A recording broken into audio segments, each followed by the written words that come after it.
Luke chapter 6. One Sabbath, Jesus was passing through the grain fields, and his disciples began to pick the heads of grain, rub them in their hands, and eat them. But some of the Pharisees asked, "Why are you doing what is unlawful on the Sabbath?"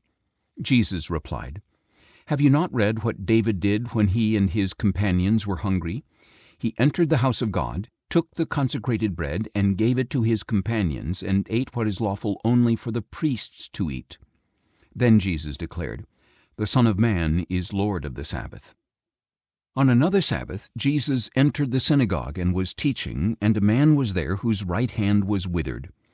Looking for a reason to accuse Jesus, the scribes and Pharisees were watching him closely to see if he would heal on the Sabbath. But Jesus knew their thoughts and said to the man with the withered hand, "Get up and stand among us." So he got up and stood there. Then Jesus said to them, "I ask you, which is lawful on the Sabbath, to do good or to do evil, to save life or to destroy it?" And after looking around at all of them, he said to the man, "Stretch out your hand." He did so, and it was restored. But the scribes and Pharisees were filled with rage and began to discuss with one another what they might do to Jesus. In those days Jesus went out to the mountain to pray, and he spent the night in prayer to God. When daylight came, he called his disciples to him and chose 12 of them, whom he also designated as apostles: Simon, whom he named Peter, and his brother Andrew, James and John, Philip and Bartholomew, Matthew and Thomas, James son of Alphaeus, and Simon called the Zealot, Judas son of James, and Judas Iscariot, who became a traitor. Then Jesus came down with them and stood on a level place. A large crowd of his disciples was there, along with a great number of people from all over Judea, Jerusalem, and the seacoast of Tyre and Sidon. They had come to hear him and to be healed of their diseases, and those troubled by unclean spirits were healed. The entire crowd was trying to touch him because power was coming from him and healing them all. Looking up at his disciples, Jesus said, "Blessed are you who are poor, for yours is the kingdom of God. Blessed are you who hunger now, for you will be filled. Blessed are you who weep now, for you will laugh.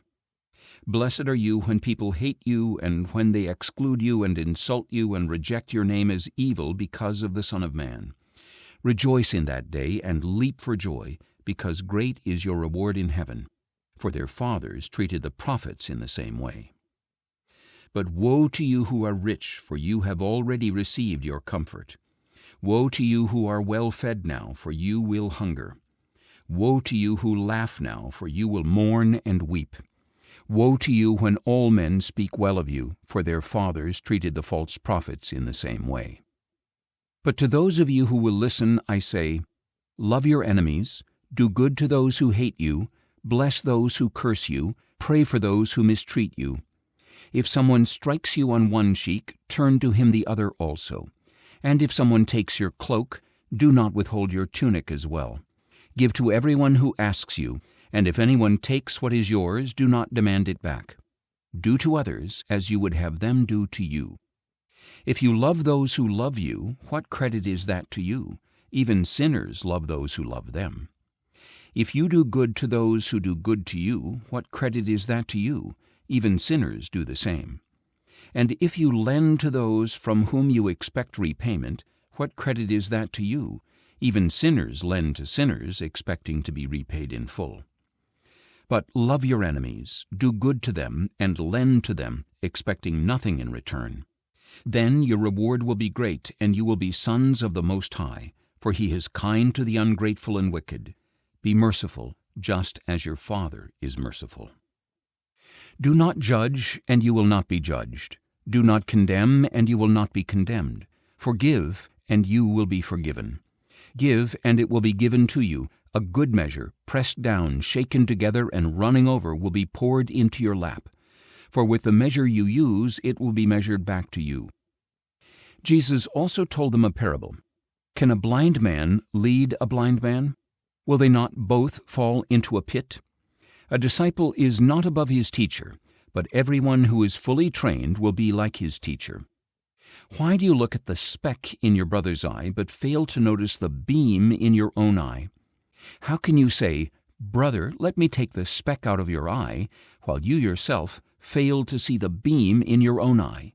You hypocrite, first take the beam out of your own eye, and then you will see clearly to remove the speck from your brother's eye. No good tree bears bad fruit, nor does a bad tree bear good fruit. For each tree is known by its own fruit. Indeed, figs are not gathered from thorn bushes, nor grapes from brambles. The good man brings good things out of the good treasure of his heart, and the evil man brings evil things out of the evil treasure of his heart. For out of the overflow of the heart the mouth speaks. Why do you call me Lord, Lord, but not do what I say? I will show you what he is like who comes to me and hears my words and acts on them. He is like a man building a house who dug down deep and laid his foundation on the rock. When the flood came, the torrent crashed against that house but could not shake it, because it was well built. But the one who hears my words and does not act on them is like a man who built his house on ground without a foundation. The torrent crashed against that house, and immediately it fell, and great was its destruction.